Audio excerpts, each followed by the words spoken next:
सुबह की हल्की धूप पेड़ों की शाखाओं से छनकर पार्क के हरे मैदान पर पड़ रही थी। राज अपने जॉगिंग शूज पहनकर पार्क में दौड़ने आया था और पूजा एक बेंच पर बैठकर अपनी डायरी में कुछ लिख रही थी। दोनों अपनी अपनी दुनिया में खोए हुए थे, लेकिन किस्मत की एक हल्की करवट ने उनकी राहें टकरा दी। राज दौड़ते दौड़ते थक चुका था और पानी की बोतल लेने के लिए पास की बेंच की ओर बढ़ा। जैसे ही उसने बेंच पर बैठकर अपनी बोतल निकाली, उसकी नजर पूजा की खुली डायरी पर पड़ी।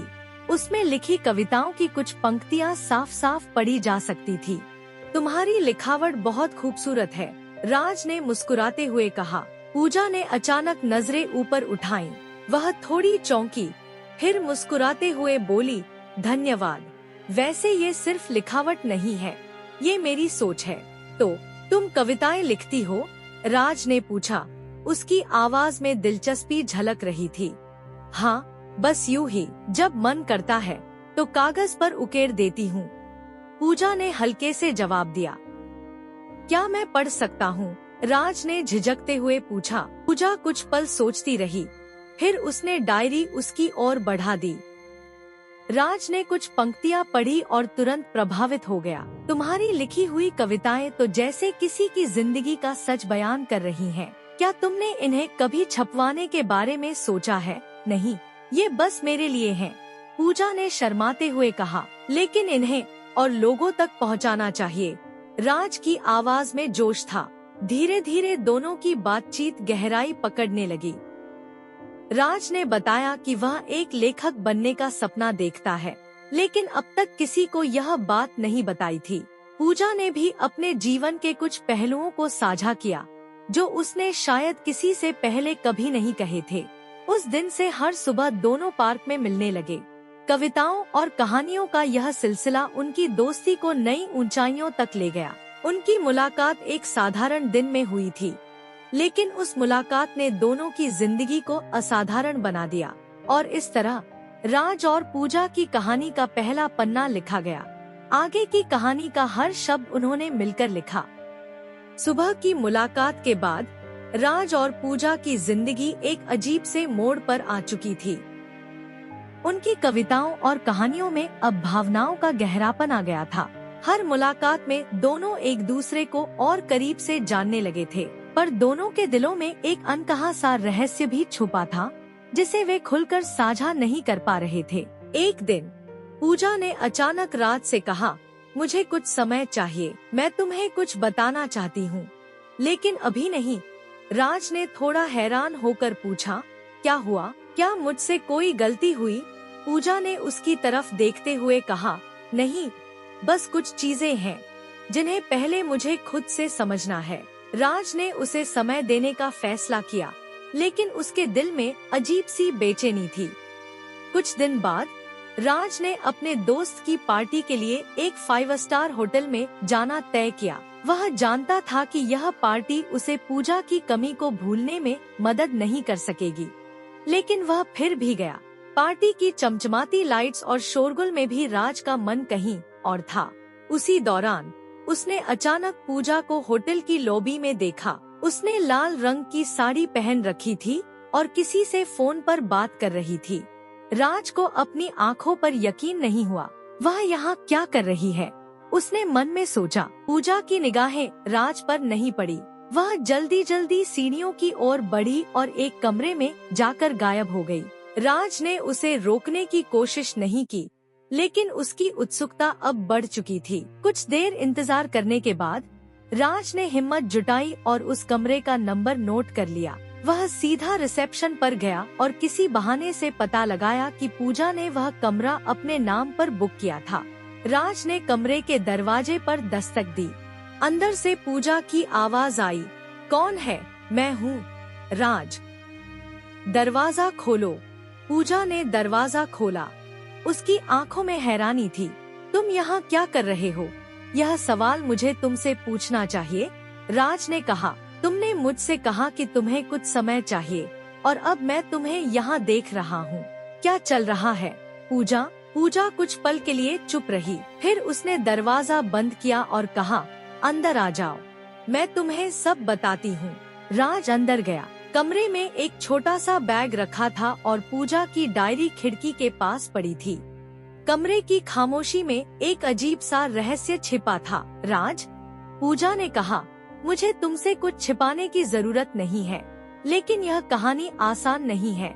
क्या बात है पूजा, तुम मुझसे कुछ भी कह सकती हो, राज ने कहा। पूजा ने गहरी सांस ली और कहा, यह कमरा सिर्फ एक होटल का कमरा नहीं है, यह मेरी जिंदगी के सबसे बड़े फैसले का गवाह बनने वाला है। क्या मतलब? राज ने हैरानी से पूछा। पूजा ने अपनी डायरी उठाई और उसमें से एक तस्वीर निकाली। वह तस्वीर एक आदमी की थी। यह आदमी मेरा मंगेतर था, पूजा ने कहा। था? राज ने पूछा। हाँ, 2 साल पहले हम दोनों ने सगाई की थी, लेकिन उसकी एक दुर्घटना में मौत हो गई। उसके जाने के बाद मैंने खुद को उसकी यादों में कैद कर लिया। मैं उस हादसे से उबर नहीं पाई। यह वही होटल है जहां हमने आखिरी बार साथ वक्त बिताया था। आज मैं यहाँ इसलिए आई हूँ ताकि उसकी यादों को अलविदा कह सकूं। राज ने चुपचाप उसकी बातें सुनी। उसने महसूस किया कि पूजा के दिल में कितना दर्द और कितना गहरा रहस्य छिपा हुआ था। तुमने यह सब मुझसे क्यों छिपाया? राज ने पूछा। क्योंकि मैं नहीं चाहती थी कि तुम मेरी अधूरी कहानी का बोझ उठाओ, लेकिन अब मैं समझ चुकी हूँ कि मैं तुम्हें अपने दिल में जगह देना चाहती हूँ। पूजा की आंखों में आंसू थे। राज ने पूजा का हाथ थामा और कहा, तुम्हारी कहानी अधूरी नहीं है, यह एक नई शुरुआत है। मैं तुम्हारे अतीत को समझता हूँ और तुम्हारे साथ एक नई जिंदगी शुरू करने के लिए तैयार हूँ। पूजा ने राज की तरफ देखा। उसकी आंखों में पहली बार सुकून था। तुम सच में मेरे साथ हो? राज ने मुस्कुराते हुए कहा, हमेशा। उस रात पूजा ने अपनी डायरी से वह तस्वीर निकाली और उसे कमरे की खिड़की के पास रख दिया। यह अब मेरा अतीत है, उसने कहा, और तुम मेरा भविष्य हो। राज और पूजा ने एक दूसरे के साथ खड़े होकर उस पल को अपने दिल में सहेज लिया। होटल का वह कमरा जो कभी दर्द और अधूरी कहानियों का गवाह था, अब प्यार और एक नई शुरुआत की खुशबू से भर गया था। उस रात उनकी कहानी ने एक नया मोड़ लिया। अब यह सिर्फ कविताओं और कहानियों की बात नहीं थी, यह जिंदगी को नए सिरे से लिखने का वादा था, उनकी जिंदगी का नया अध्याय। इसके बाद राज और पूजा ने अपने रिश्ते को धीरे धीरे दुनिया के सामने लाना शुरू किया। राज ने पूजा से कहा, तुम्हारी कविताएं सिर्फ तुम्हारे दर्द की आवाज नहीं है, वे तुम्हारे साहस की कहानी भी है। मैं चाहता हूँ कि तुम अपनी कविताओं को और लोगों के साथ साझा करो। पूजा ने पहली बार महसूस किया कि वह फिर से जीने लगी है। उसकी कविताओं में अब सिर्फ गम नहीं, बल्कि उम्मीद भी झलकने लगी। राज ने उसकी हर कविता को दिल से सुना और उसकी तारीफ की। राज और पूजा ने मिलकर साहित्यिक आयोजन में भाग लिया, जहां पूजा ने अपनी कविताओं का पाठ किया। उसकी कविताएं सुनकर हर कोई भावुक हो गया। वह पल न केवल पूजा के लिए बल्कि राज के लिए भी खास था। राज और पूजा की कहानी अब सिर्फ 2 लोगों की नहीं रही, यह उन सभी के लिए प्रेरणा बन गई जिन्होंने अपने अतीत के दर्द को जिया था।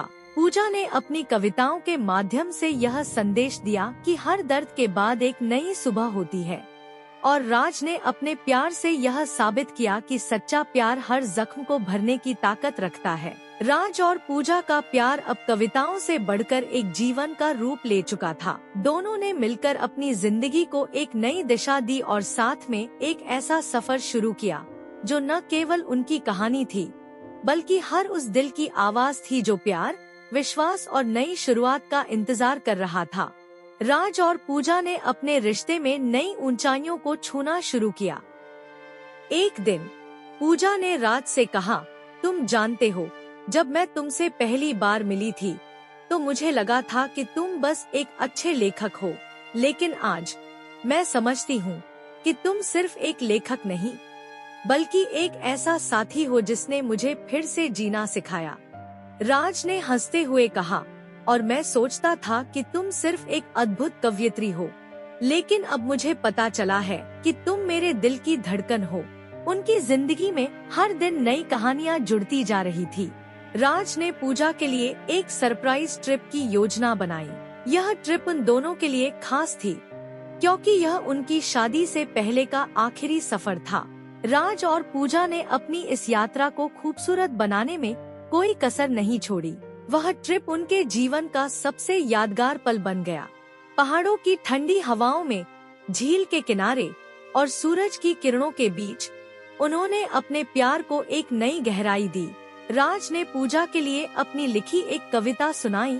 तुम्हारे साथ हर पल नया लगता है, जैसे कोई अधूरी किताब का पन्ना पूरा होता है। तुम्हारी हंसी में बसती है मेरी खुशी, तुम्हारे बिना ये जिंदगी अधूरी सी लगती है। पूजा की आंखों में आंसू थे। उसने कहा, तुम्हारे शब्द मेरी दुनिया को रोशन कर देते हैं। मैं तुमसे इतना प्यार करती हूँ कि इसे शब्दों में बयान नहीं कर सकती। कुछ महीनों बाद राज और पूजा ने शादी कर ली। उनकी शादी सादगी और खुशी से भरी हुई थी। शादी के बाद उन्होंने मिलकर एक नया घर बनाया, जहां हर दीवार पर उनकी कविताएं और कहानियां लिखी गईं। यह घर सिर्फ ईंट और पत्थरों का नहीं था, बल्कि उनके सपनों और भावनाओं का प्रतीक था। राज और पूजा की कहानी ने यह साबित कर दिया कि प्यार और विश्वास से हर बाधा को पार किया जा सकता है। उनकी जिंदगी में जो रहस्य और दर्द था, वह अब बीते समय की बात थी। उनके पास अब सिर्फ एक दूसरे के साथ बिताने के लिए खुशियों से भरा वर्तमान और सपनों से भरा भविष्य।